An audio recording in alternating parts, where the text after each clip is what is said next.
महानदी जल विवादर समाधान आशा उज्जवल छत्तीसगढ़ मानिलानी महानदी में उभय राज्यर 50% लेखाएं अधिकार अच्छी ए बाबद छत्तीसगढ़ मानिछि। आलोचना जारी रहितबा बेले छत्तीसगढ़ स्वीकार करने और सकारात्मक मत देबारु खूब शीघ्र महानदी में ओडिशा तार हक पाइब बोली कहिछंती राजस्व मंत्री सुरेश पुजारी। एथिसह इब नदी और महानदी में जल संरक्षण करने राज्य सरकार सीडब्ल्यूसी संपर्क में अछंती बोली मंत्री सुरेश पुजारी झारसुगुड़ारे एक सांबादिक सम्मेलन में सूचना देछंती। एबे किंतु सेंट्रल वाटर कमिशन संगे भी हमर कथाबार्ता होइछ। छत्तीसगढ़ संगे मते टिके बहुत प्रोग्रेस हमें कलुन से माने मते रियलाइज कलेन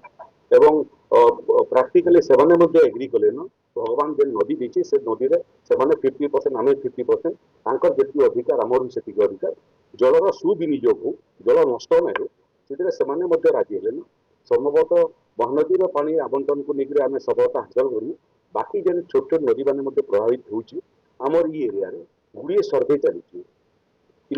लखनपुर के जीव देखिए गुड़े जगार पहाड़ मान अच्छी से पहाड़ को पहाड़ बांधी देला। हाँ हाँ से डिटेल प्रोजेक्ट कर पहाड़ पहाड़ बांधी देके सुइच सिस्टम करदे